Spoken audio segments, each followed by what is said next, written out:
안녕하세요. 사순절 5번째 주일입니다. 4월 첫째 주일이고요. 봄이 완연하죠. 작년 말부터 석 달 남짓 온라인으로 비대면으로 예배를 드렸는데 오늘부터 조심스럽게 대면 예배를 시작하고 있습니다. 그 기간 동안 예배는 이어갔지만 교회적인 생동감을 갖기가 어려웠는데 오늘 아침 성가대원들 오셔서 성가대 준비를 하는 걸 들으면서 드디어 다시 우리 교회가 살아나는 그런 출발을 하는구나 하는 느낌을 갖게 되었습니다.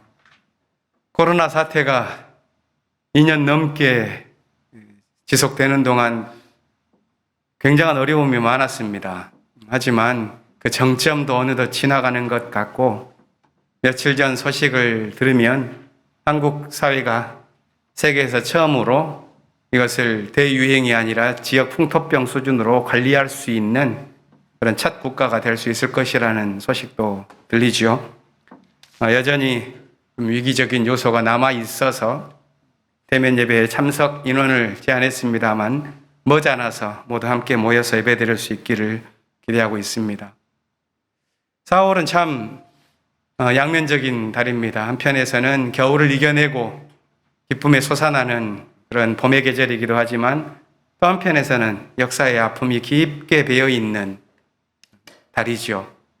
오늘은 74년 전 제주에서 일어난 민중들의 항쟁과 죽음을 기억하고 그 뜻을 이어가고자 하는 기억주일입니다. 굳어져가는 분단체제 속에서 남한이 단독으로 선거를 치르려 하고 또 미군정의 제식민지화의 모습들이 노골화되어지던 때에 분연히 떨치고 일어난 민중들의 항쟁, 하지만 수만 명의 양민들이 학살당하고 또 그것이 이념적으로 정당화된 어두운 세월을 우리는 너무도 오랫동안 길게 지나왔습니다. 하지만 역사는 그 진실을 밝혀왔고 이제는 4.3의 사건의 진상이 잘 드러나게 되었지요.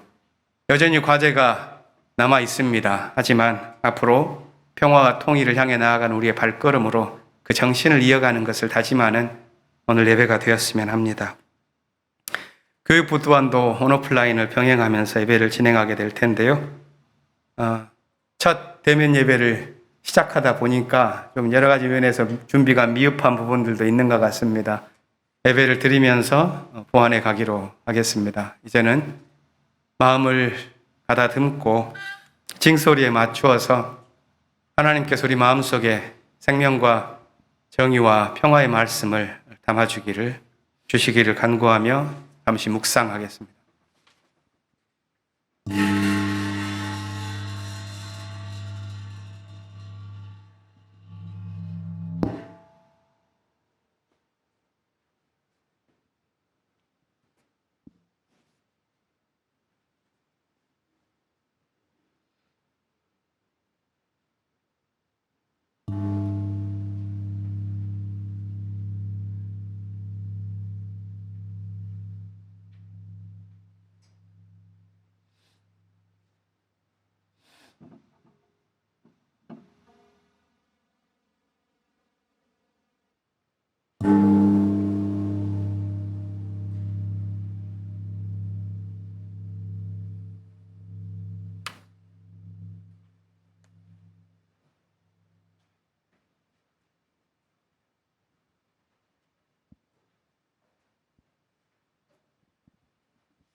주님께서 시온에서 잡혀간 포로를 시온으로 돌려보내실 때 우리는 꿈을 꾸는 사람들 같았다.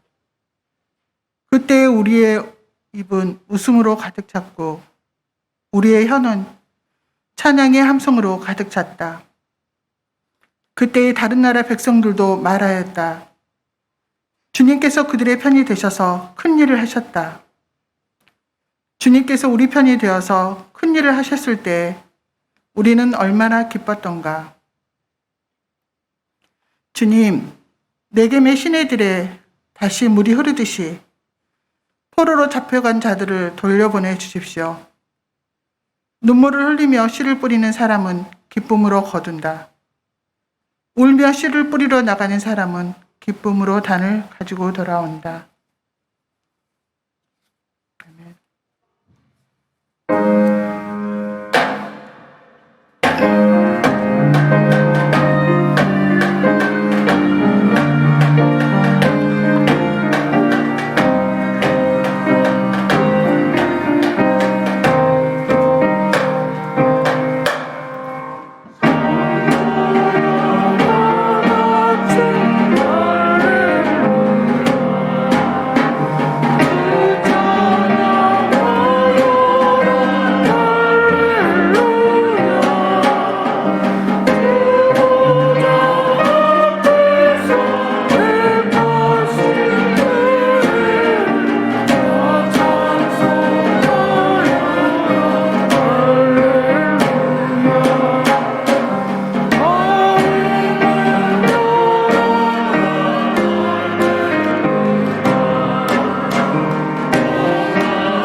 지원의 포로들을 주님께서 돌리실 때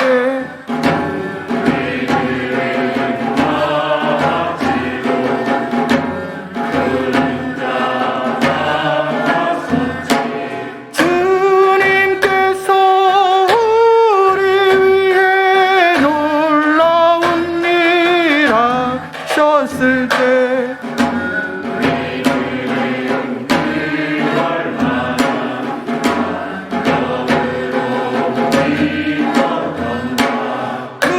눈물을 흘리면서 애써 씨를 뿌린 사람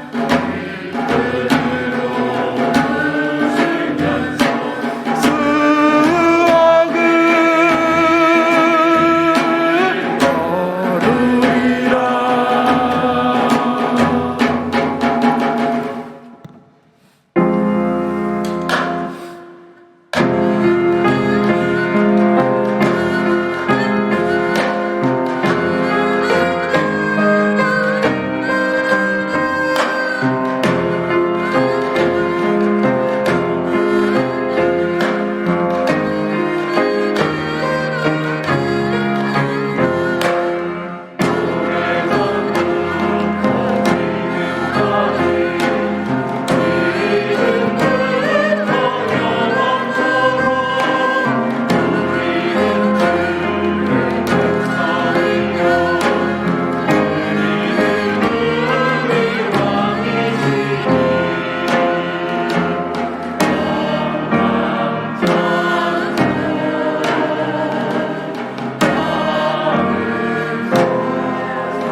찬연한 봄날의 따스러움이 저희를 어루만집니다. 씁쓸하고 우울했던 지난 겨울의 무거움을 벗습니다. 산과 들에는 활짝 핀 꽃과 이제 올라오는 꽃망울들이 어우러져 가슴 뛰게 합니다. 긴 기간 함께하지 못했던 그리운 이들을 예배를 통해서 만납니다. 성가대의 찬양과 예향의 음료를 함께하니 마음 설렙니다. 춥고 외로웠던 시기 주님께서 함께해 주셔서 고맙습니다.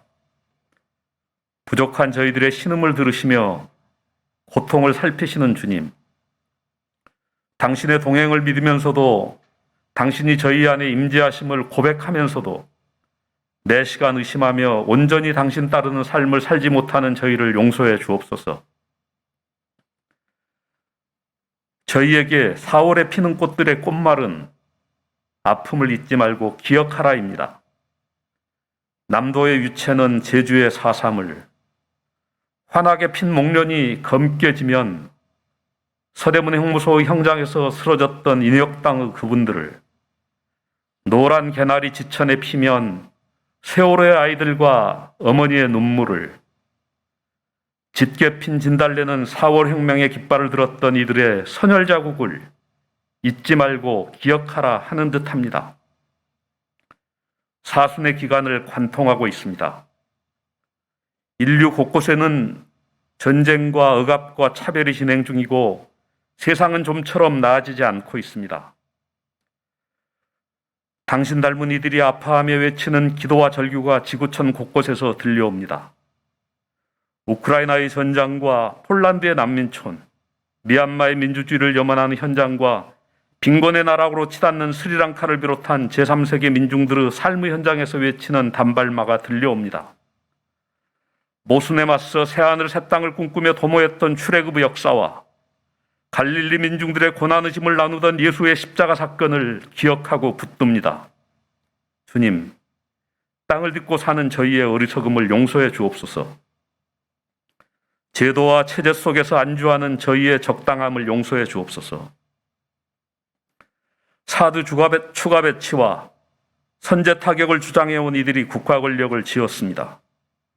코로나로 인한 아픈 현장들을 애써 외면하고 대통령 집무실 이전과 여성가족부 폐지 등을 강행하면서 장애인 이동권을 요청하는 절실한 호소를 비문명적이라는 표현으로 이동권을 주장하는 장애인들을 문명 집단의 적으로 규정해버립니다. 지난 대선 선거 전략인 소수자와 약자를 차별하고 분리하는 것이 그것의 연장입니다. 문명을 기득권의 유지와 통치와 안정화를 강화하는, 그리고 사회적 약자의 호소를 예면하는 도구적 표현으로 치환해 사용하는 것이 극우주의자들의 전략적 표현이 되고 있습니다.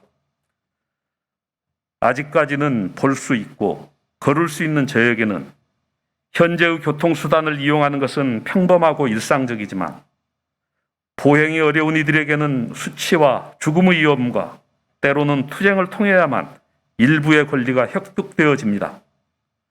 최대 다수의 편의와 이익을 존중해서 지난 20여 년을 호소해왔더니 아무도 들어주지를 않아서 이제 몸으로 간절히 외치는 호소를 비문명이라고 정리하는 권력 가진 자들과 약자들의 호소는 외면한 채 권력진자들에게 축도를 하는 한국교회의 주류라 칭되는 대형교회의 목사들의 형태에서 버려지는 십자가와 예면당하는 당신을 봅니다. 가부장제와 군대 문화를 우선시하며 남성과 정규직 중심 사회를 굳건히 하는 시대에 그나마 여성과 약자들의 어려움을 살펴온 부처인 여성가족부 해체를 우려합니다. 평화공존을 거부하며 성차별 관련 예산을 줄여 북핵을 막는 데 사용하겠다는 주장의 저변에는 강한 남성성을 옹호하고 소수자를 배척하며 군사적 대결을 부추겨 전투 가능한 자들을 우선시해 장애, 비장애를 구분하고 차별을 정당화합니다. 일찍이 사도 바울은 유대인이나 헬라인이나 남성이나 여성이나 종이나 자유인이나 모두 그리스도 안에서 하나라고 가르쳤습니다. 모든 사람은 하나님의 형상대로 지음받았고 우리 각자는 하나님의 영이 머무르는 거룩한 성전입니다. 저희가 분열과 차별에 맞서 생명과 평화의 편에 설 수 있기를 기도합니다. 장애인 이동권 확보와 차별금지법이 제정되기를 기도합니다. 향린을 위해 기도합니다. 지난 시절 교우 간의 소통과 사랑과 지혜의 부족으로 아파했던 날들이 있었습니다. 하지만 저희는 여전히 부족하고 아파합니다. 코로나가 지속되면서 소통은 어렵고 만남이 힘든 시기에 건축을 포함한 여러 어려움이 저희들에게 있습니다.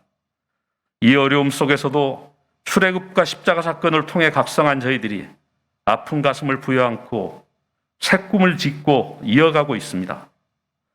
주님, 교회의 제 기관과 부서, 위원회 등을 살펴주옵소서. 선배님들과 몸과 마음이 아픈 이들을 위해 기도합니다. 주님께서 친히 붙잡아 주시고 이로우 벗이 되어 주옵소서.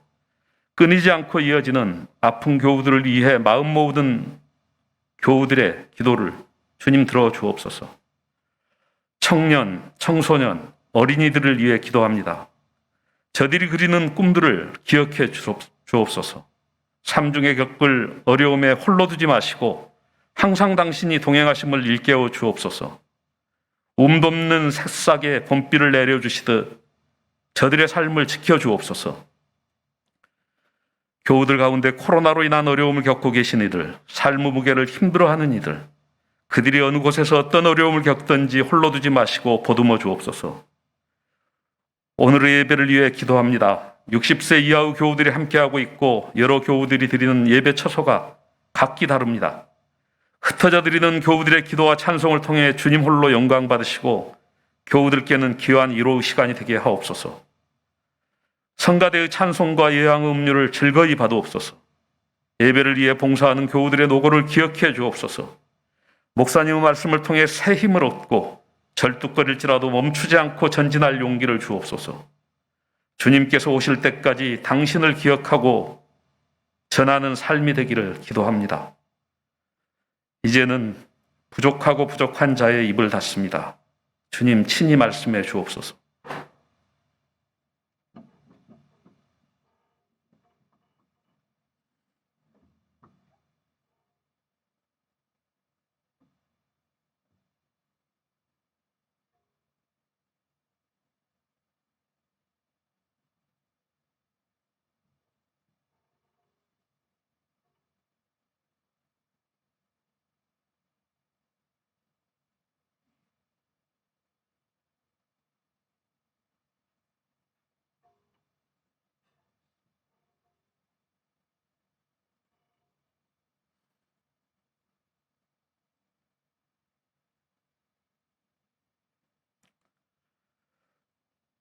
너희는 나를 기억하고 이를 행하라고 말씀하신 예수님 이름으로 기도합니다.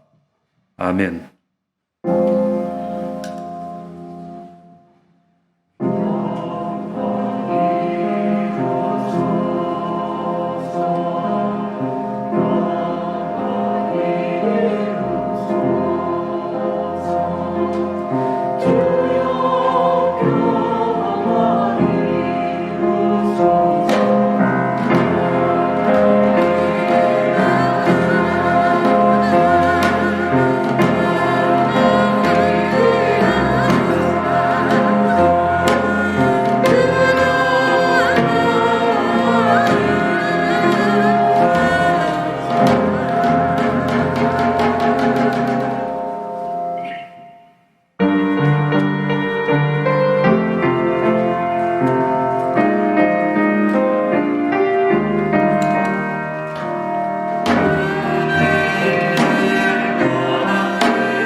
주님 안에서 자유와 평안과 평화가 이루어짐을 믿습니다.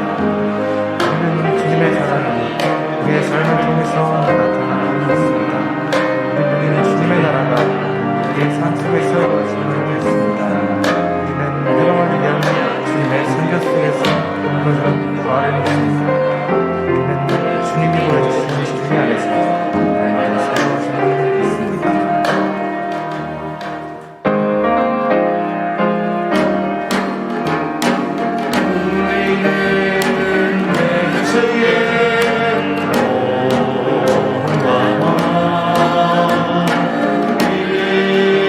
우리는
오늘의 하늘 말씀은 제1성서의 이사야서와 제2성서의 빌립보서입니다. 먼저 이사야서 43장 16절에서 21절 말씀을 읽겠습니다. 제1성서 1030쪽입니다. 내가 바다 가운데 길을 내고 거센 물결 위에 통로를 냈다. 내가 병거와 말과 병력과 용사들을 모두 이끌어내어 쓰러뜨려서 다시는 일어나지 못하게 하고 그들을 마치 꺼져가는 등잔 심지같이 꺼버렸다. 나 주가 말한다. 너희는 지나간 일을 기억하려고 하지 말며 옛일을 생각하지 말아라. 내가 이제 새 일을 하려고 한다. 이 일이 이미 드러나고 있는데 너희가 그것을 알지 못하겠느냐? 내가 광야의 길을 내겠으며 사막의 강을 내겠다. 들 짐승들도 나를 공경할 것이다. 이리와 타조도 나를 찬양할 것이다. 내가 택한 내 백성에게 물을 마시게 하려고 광야에 물을 대고 사막의 강을 내었기 때문이다. 이 백성은 나를 위하라고 내가 지은 백성이다. 그들이 나를 찬양할 것이다. 이어서 제2성서의 빌립보서 3장 4절에서 14절까지의 말씀을 읽겠습니다. 제2성서 341쪽입니다. 다른 어떤 사람이 육신의 신뢰를 둘 만한 것이 있다고 생각하면 나는 더욱 그러합니다. 나는 난지 여드레 만에 할례를 받았고 이스라엘 민족 가운데서도 베냐민 지파요 히브리 사람 가운데서도 히브리 사람이요 율법으로는 바리새파 사람이요 열성으로는 교회를 박해한 사람이요 율법의 의로는 흠잡힐 데가 없는 사람이었습니다. 그러나 나는 내게 이루었던 것은 무엇이든지 그리스도 때문에 해로운 것으로 여기게 되었습니다. 그뿐만 아니라 내 주 예수 그리스도를 아는 지식이 가장 고귀하므로 나는 그 밖의 모든 것을 해로 여깁니다. 나는 그리스도 때문에 모든 것을 잃었고 그 모든 것을 오물로 여깁니다. 나는 그리스도를 얻고 그리스도 안에 있는 사람으로 인정받으려고 합니다. 나는 율법에서 생기는 나 스스로의 의가 아니라 그리스도를 믿는 믿음으로 말미암아 오는 의, 곧 믿음에 근거하여 하나님에게서 오는 의를 얻고자 합니다. 내가 바라는 것은 그리스도를 알고 그분의 부활의 능력을 깨닫고 그분의 고난에 동참하여 그분의 죽으심을 본받는 것입니다. 그리하여 나는 어떻게 해서든지 죽은 사람들 가운데서 살아나는 부활에 이르고 싶습니다. 나는 이것을 이미 얻은 것도 아니며 이미 목표점에 다다른 것도 아닙니다. 그리스도 예수께서 나를 사로잡으셨으므로 나는 그것을 붙들려고 쫓아가고 있습니다. 형제 자매 여러분, 나는 아직 그것을 붙들었다고 생각하지 않습니다. 내가 하는 일은 오직 한 가지입니다.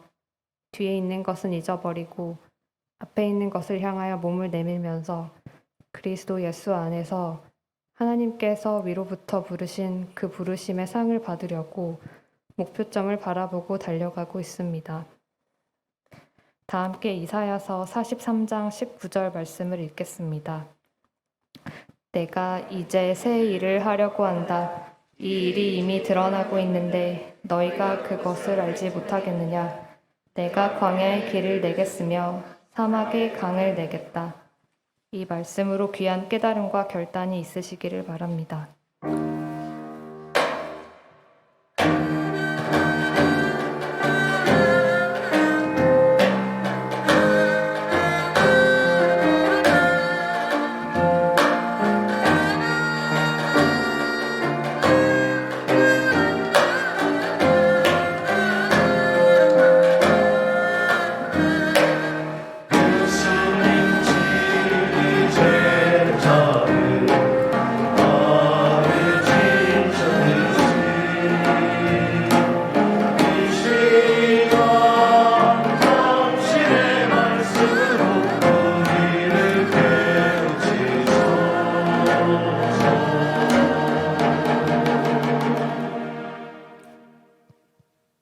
오늘 함께 읽으실 복음서의 말씀은 요한복음 12장 1절부터 8절 말씀입니다.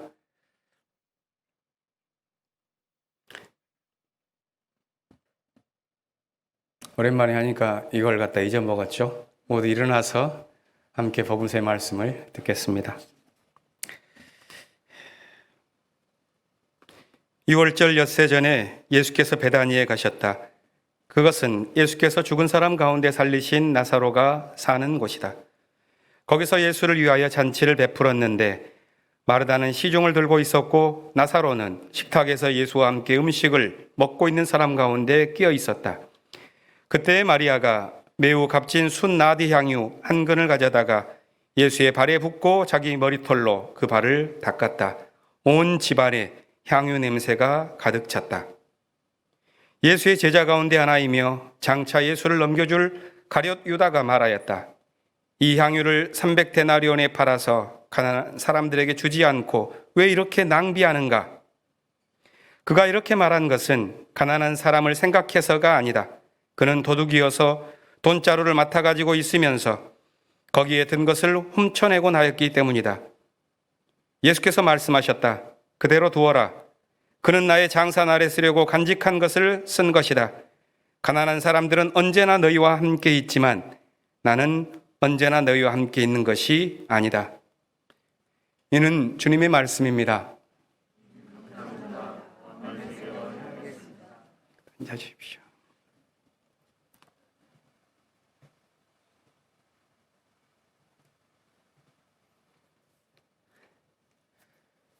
예배 송출이 좀 늦어진 것으로 알고 있는데요.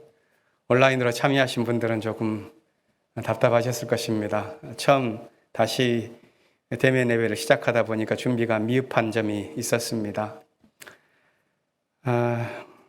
날씨가 많이 따뜻해졌고 계절의 변화를 실감할 수가 있습니다. 여기저기서 꽃망울이 터지면서 봄이 한창 피어나고 있습니다. 자연의 봄과 역사의 봄은 그 시간과 순서를 달리하는 것 같습니다. 우리 사회는 대통령 선거 이후에 제일 중요한 사회적 과제라고 할 수 있는 사회적인 통합. 그러나 이러한 과제는 멀게만 느껴지고 여전히 혐오와 차별을 부추기는 그런 흐름들이 이어지고 있어서 봄 기운은 사회적인 차원에서는 아직 오고 있지 않는 듯한 느낌입니다.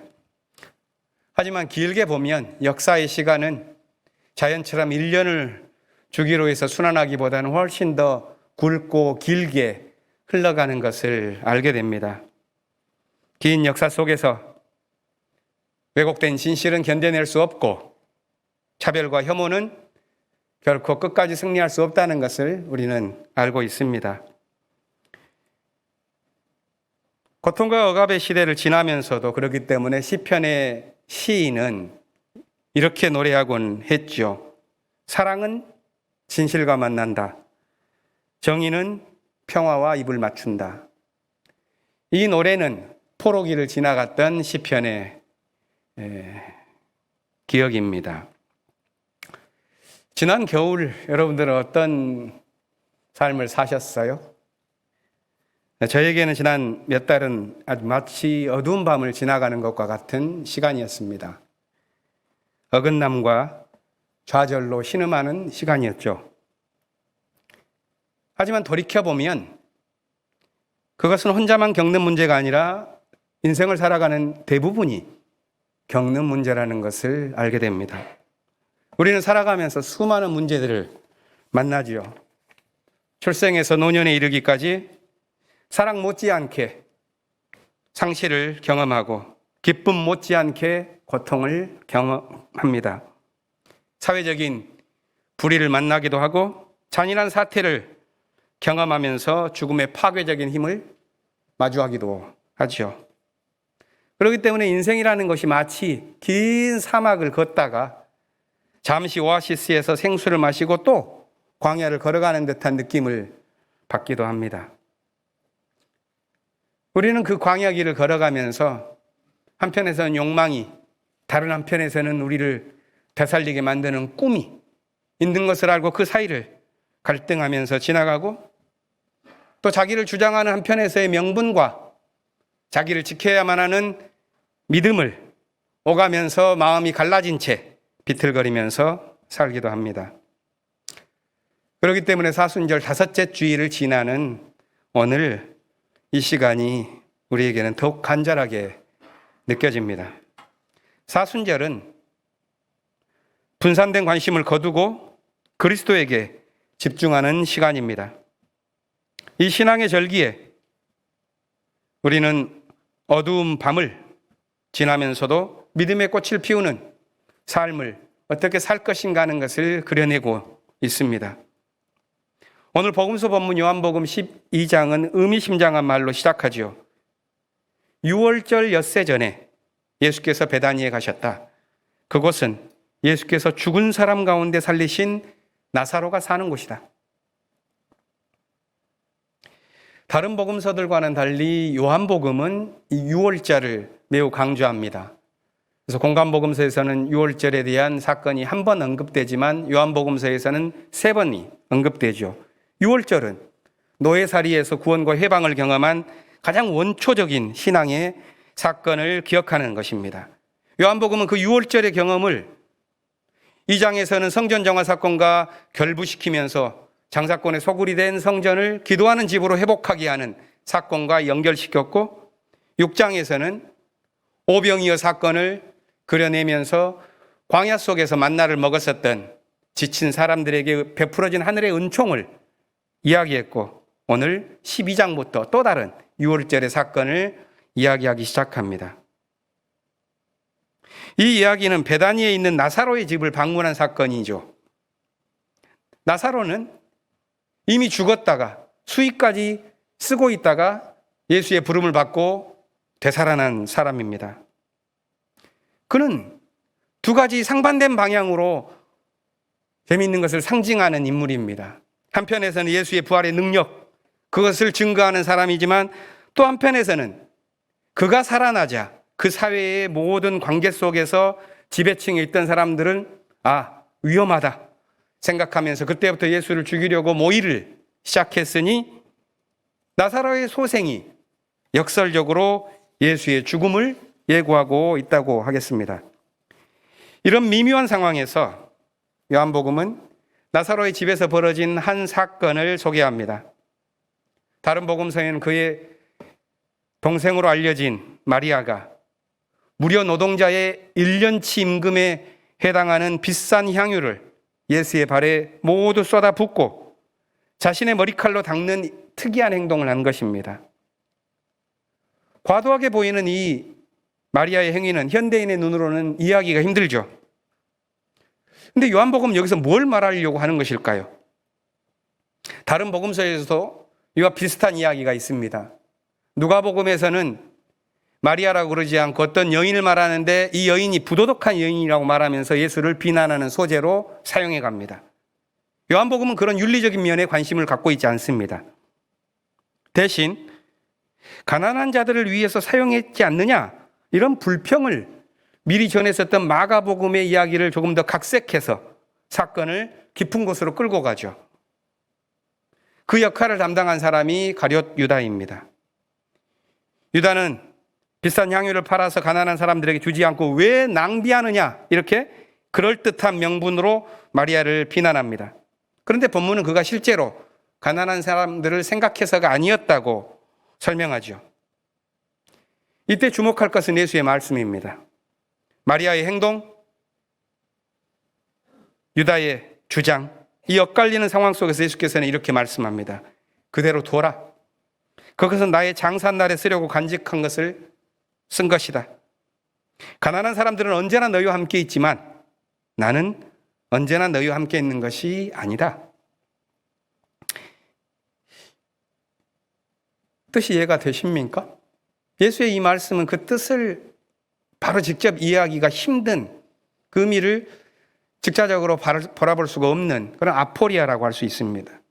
만일 그 의미를 해석할 때 가난한 사람들에 대한 돌봄보다도 나의 죽음을 생각하는 것이 더 중요하다 이런 식으로 해석한다면 편협한 해석이 되고 말 것입니다.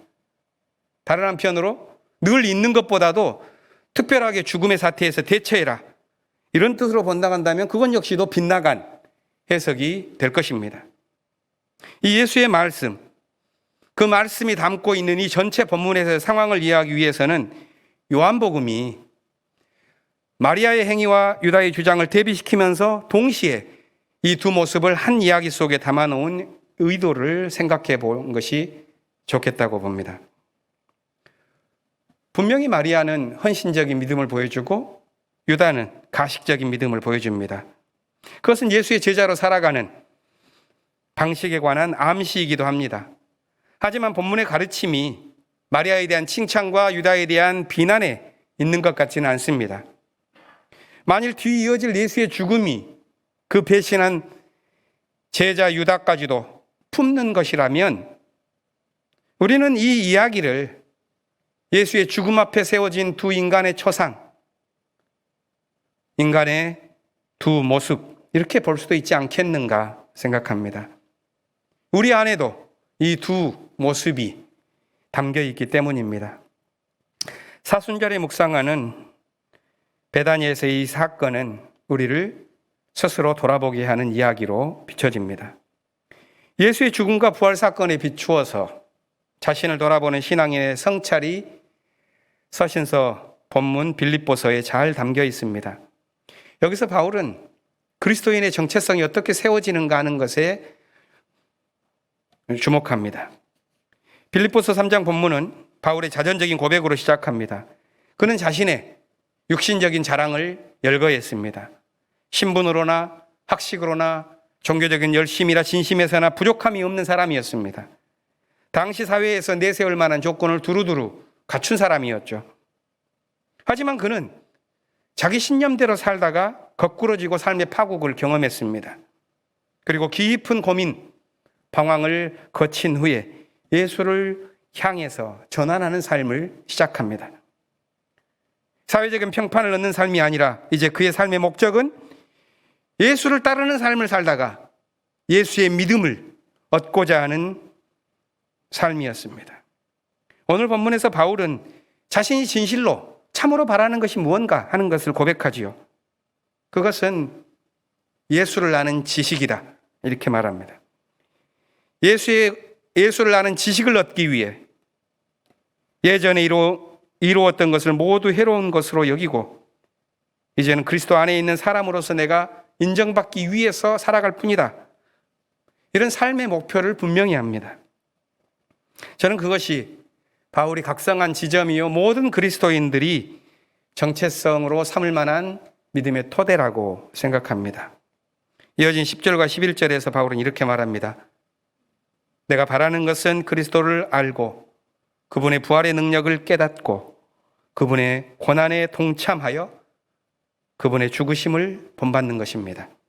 그리하여 나는 어떻게 해서든지 죽은 사람들 가운데서 살아나는 부활에 이루고 싶습니다. 바울의 이 고백은 모든 그리스도인들을 향해서 들려질 때 아주 심각한 물음이 되어서 되돌아오는 듯합니다. 바울의 이 마음을 품었을 때 우리는 위기에 처하게 되죠. 예수를 위해서 사회적 명성을 버릴 수가 있을까? 그리스도를 섬기기 위해서 경제적인 풍요로움을 포기할 수 있을까? 정치적인 열망이 앞서서 예수의 명령에 복종할 수 있을까? 이런 큰 물음 앞에 설 때 우리는 기독교인으로서 심각한 도전을 받게 됩니다. 하지만 이 믿음의 도전을 진지하게 안고 살아가면서 우리는 한 걸음 한 걸음 그리스도인으로서 도약하게 됩니다. 바울은 자신이 그리스도를 향해 나아가는 여정 가운데에 있는 삶이라는 것을 고백했습니다. 그리스도인으로서 사는 것은 어떤 완성된 종교적 수준을 살아가는 것이 아니라 하나님의 부름을 따라서 끊임없이 달려가는 것이라고 고백합니다. 성서에서 믿음의 도약이 크게 이루어진 시기가 있습니다. 포로기죠. 그때 사람들은 모든 것을 잃었습니다. 땅과 집, 재산과 가족, 심지어 하나님까지 잃고 몸부림쳤죠. 큰 상실을 경험하고 깊은 어둠을 사는 사람들에게 말씀을 전한 예언자가 제2 이사야입니다. 제2 이사야가 오늘 본문에서 희망을 잃은 사람들에게 이야기를 들려주죠. 먼저 그는 성서의 공동체가 가진 기억과 정체성의 원점이라고 할 수 있는 출애굽 사건을 말합니다. 바다에 길을 냈고 거센 물결 위에 통로를 냈었던 하나님의 사건을 기억하자 이렇게 제안합니다. 하지만 이런 기억의 소환만으로는 현재의 어둠을 몰아내기에는 그 고통이 너무 깊습니다. 그의 예언이 현실의 고통을 외면하고 있다는 그런 신기루처럼 들리지 않으려면 어둠 깊은 그 포로기의 현실이 고려되어야만 했습니다. 거기에 제2 이사야의 고민이 있습니다. 현실의 어둠은 깊고 모든 것을 잃은 상황은 외면할 수 없는 그들의 조건입니다. 그 옛날 이집트 군대가 홍해를 건너다가 멸망했었던 것 같은 일들이 이제는 자신들에게 벌어지고 있는 것이죠. 그 삶이 마치 꺼져가는 등잔 심지같이 위태로운 상황입니다. 여기서 이사야는 아주 상징적인 두 개의 화두를 던집니다. 그것은 새 일을 펼쳐 나아갈 하나님의 섭리를 상징하는 말입니다. 광야의 길, 사막의 강입니다. 광야의 길, 사막의 강. 이 상징은 어둠 깊은 현실에 비춰보면 참 공허하게 느껴지는 말입니다. 하지만 현실과 희망의 간격이 가장 멀었던 포로기에는 아주 정확하게 이 말씀이 주는 신앙의 목표가 세워졌습니다. 믿음의 길을 걷는 사람들의 마음에는 영원한 위로가 되고 격려의 말씀이 되는 이 상징이 고통 속에서 솟아오른 것입니다. 우리는 포로기의 삶을 살아가는 것은 아닙니다. 그러나 다양한 방식으로 그들의 경험들을 우리의 삶 속에서도 크고 작게 경험하죠. 그것을 이겨나가기 위한 영적인 삶을 살아가기도 합니다. 그럴 때 우리는 매우 경이로운 경험들을 합니다. 그러나 시간이 흐르면 우리 안에 있었던 소명의식도 잦아들곤 하죠. 믿음의 길에서 손쉬운 해결책이란 없습니다. 삶의 관심은 다양하고 복잡한 관계 속에서 진리의 길은 매우 모호합니다. 그러다 보니 저마다의 진리를 파편적으로 획득하면서 그저 자기 만족에 이르는 정신승리가 우리 사회에는 습관이 되기도 했습니다. 요즘과 같은 인터넷 세계에서는 삶의 모호성이라는 것은 존재하지 않지요. 그저 손쉬운 정보로 대체됩니다. 어떤 영성가는 인터넷 세계에서 삶의 모호성, 깊이라는 것은 버그에 불과하다, 고쳐야 할 것에 불과하다 이렇게 표현합니다. 영적인 묵상, 성찰의 토양이 되는 우리 인생의 깊이, 진실의 무게, 그것들이 자리할 공간이 점점 사라져가는 것이죠. 정서를 만족하게 하는 즉자적인 정보에 민감한 시대인데 종교도 그런 방식으로 간편한 답을 얻는 데 익숙해지면 매우 위태로워질 것입니다. 역설적이지만 우리가 우리의 마음들을 굳게 지켜가기 위해서는 진실이 잡히지 않는 모호함의 공간을 확보해야만 합니다. 유럽에서 근대 이성이 발흥할 때 종교개혁이 일어난 16세기에 가톨릭의 수도원 안에서 종교개혁을 개혁을 펼쳐나간 인물 가운데 하나가 십자가의 요한이라고 불리어진 신비주의 영성가입니다. 그는 자신의 영적 체험을 갈멜산의 산길, 어두운 밤 이런 방식으로 표현했는데 그는 자신이 기도를 통해서 진행했었던 그런 영적 여정에서 체험한 것들을 어두운 밤이라는 긴 책으로 서술했습니다. 근대 합리주의적인 이성으로는 그 이야기를 따라 나아가면서 이해하기가 힘듭니다.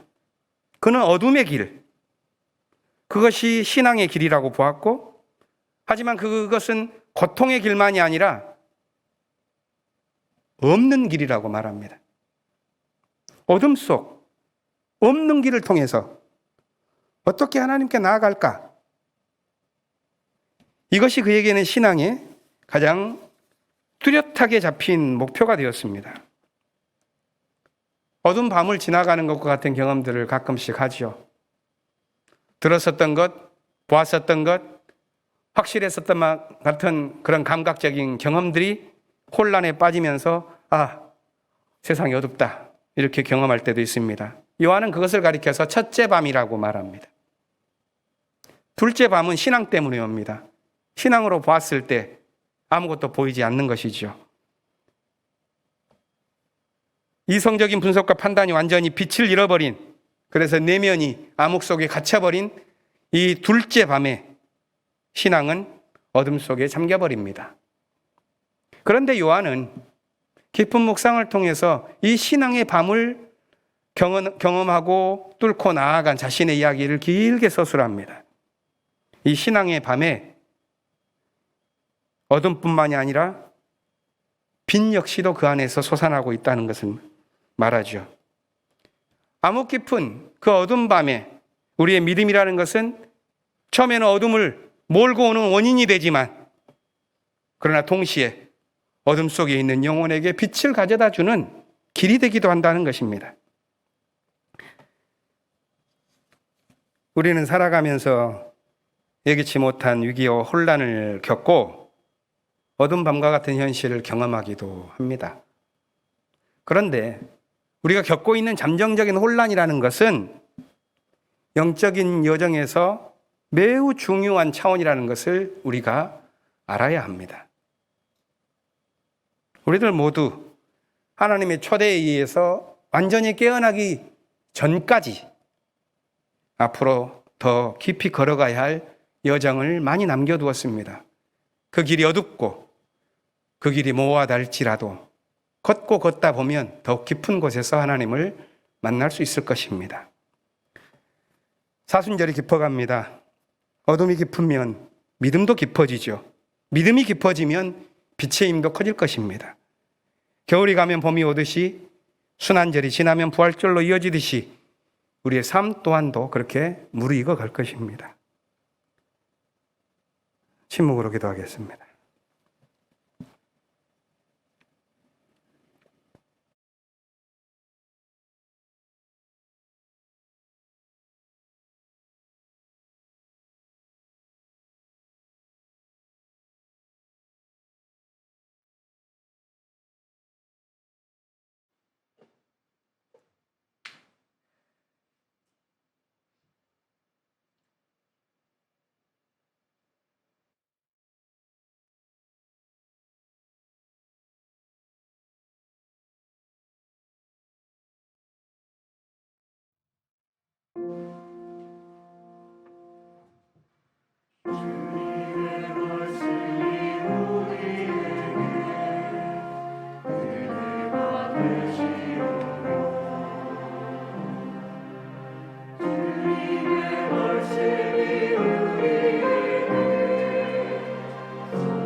오늘 우리가 이 자리에 모여서 예배할 수 있게 하심에 감사합니다. 오랜만에 대면 예배를 드릴 수 있게 된 것처럼 코로나 팬데믹 상황도 차츰 끝을 보이는 듯하지만 아직 질병에서 고통받는 이들이 있습니다. 우리가 상황에 쉽게 자만하지 않게 도와주시고 고통받는 이들을 위로해 주십시오. 요즘에는 뉴스를 보면서 분노와 답답함이 우라가 치밀 때가 있습니다. 그렇지만 답답함을 느끼는 것이 혼자가 아니고 누군가와 함께 욕설을 나눌 수 있기에 감사합니다.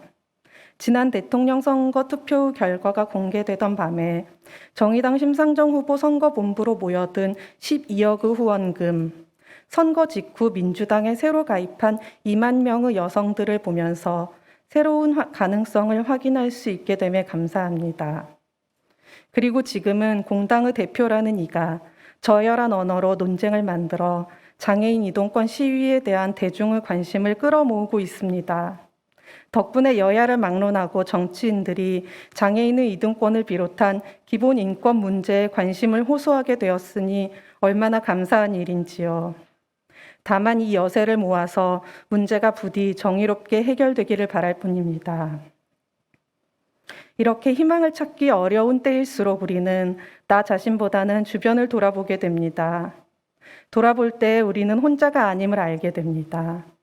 우리가 가진 것이 비록 충분치 않을지라도 기꺼이 누군가를 도울 수 있고 또 도움받을 수 있음을 깨닫습니다. 앞에 놓인 어려움을 나누며 연대할 수 있기 때문에 감히 지금 이 시기에 감사합니다. 가만히 있지 않기를, 각자 처한 자리에서 또 다시 힘을 내기를 결단할 수 있음에 감사합니다. 우리는 모두가 자신의 어려움과 고민 그리고 아픔을 가지고 있습니다. 오늘 이것을 하나님 앞에 가지고 나왔습니다. 당신이 이 소리를 외면하지 않으실 것을 알기 때문에 이 또한 감사합니다. 낮은 곳에 임하시고 우리의 걸음을 같이 걸으시며 우리의 비통을 먼저 아시는 분의 이름으로 기도드립니다. 아멘. 내 마음 부끄러진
함께 파송의 말씀을 들으시기 바랍니다.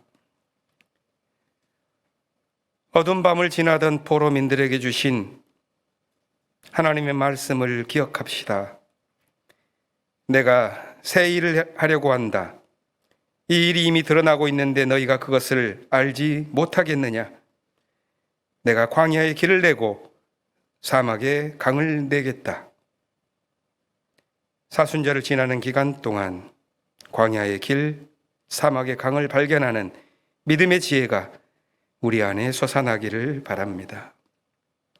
축복 기도를 함께 나누겠습니다. 주 예수 그리스도의 은총과 하나님의 사랑과 성령께서 이루어주시는 친교가 우리 가운데 영원토록 함께 있기를 주님의 이름으로 축원합니다. 아멘.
한 주간도 안녕하셨습니까? 공동 관심사를 나누도록 하겠습니다. 먼저 오늘의 일정을 안내해 드리겠습니다. 오늘부터 대면 예배를 재개했습니다. 임시 예배 처소인 YWCA 대강당에서 당분간 방역 지침에 따라 60세 미만 교우들이 참석하는 상황으로 진행될 예정입니다. 부활절 전후로 해서 모든 교우들을 만나 뵙기를 바랍니다. 사순절 특강 1강의가 오늘 시작할 건데요. 그 대선 이후 신앙의 삶에 대한 주제를 가지고 오늘 오후 1시 30분 이 임시 예배에 쳐서 4층 YWCA 대강당에서 있을 예정입니다. 온오프 변경을 할 예정이고요. 강사님은 인권재단 사람이라는 재단의 박래군 소장님이 강의를 맡아 주실 예정입니다. 많은 참석 바랍니다. 교육위원은 오늘 2시에 YWCA 5층 회의실에서 있을 예정이고요. 사순절 온라인 새벽기도가 계속되고 있습니다. 3월 1일부터 시작했었는데 4월 16일까지 계속 진행될 예정이고요. 대개 6시 30분도 출근하기 전에 준비하는 시간 조금 앞당기면 되게 소중한 시간이 되더라고요.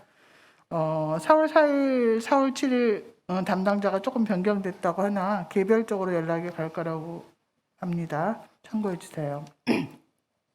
우크라이나 어린이 난민을 위한 특별헌금이 오늘까지 할 예정이고요. 주관은 NCCK 여성위원회에서 하고 있는데 이 헌금은 한국 정교회와 우크라이나 정교회를 통해서 전달될 예정이라고 합니다. 오늘까지 헌금이 할 예정인데 헌금에 이름 쓰시고 우크라 혹은 난민 이렇게 쓰시면 다른 헌금하고 구분돼서 잘 전달하도록 하겠습니다. 교육부 사순절 생태 묵상 안아줘요가 계속 부서별로 제공이 되고 있고요. 불령 농산물 판매가 계속되고 있습니다. 다음은 교우 소식 전달해 드리겠습니다. 이옥희 권사님 모친인 고 윤정호 권사님께서 3월 27일 소천하셨습니다. 유가족들에게 하나님의 위로를 빕니다. 그리고 사회부장인 김종일 집사님을 위해서 저희가 그 재활 치료비를 모금 3월 한 달간 모금을 했었는데 약 993만 원 정도 모금이 되어서요. 오늘 사회부장님께서 잘 전달할 예정입니다.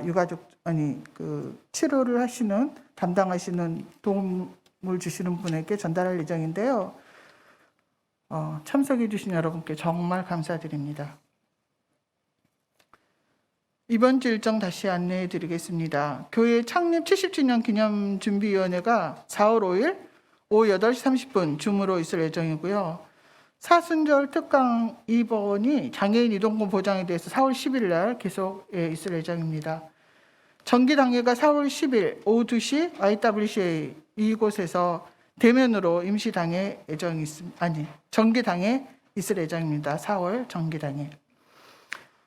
향림 강좌 청년 인문학 공부 모임, 선교 신학 공부 모임 계속 온라인으로 진행 예정입니다. 이후의 일정 주보 참고해 주시면 될 것 같고요. 에큐메니컬 소식 중에서 4.16 합창단 세월호 참사 8주기 기획 공연 노래를 불러서 내가 온다면이 4월 9일 토요일 오후 7시 장소 나루아트 센터에서 그 대공연장에서 있을 예정입니다. 무료로 티켓은 관람을 할 수 있겠고요. 티켓 문의는 임재욱 집사님께 문의하시면 자세히 전달받을 수 있을 것 같습니다.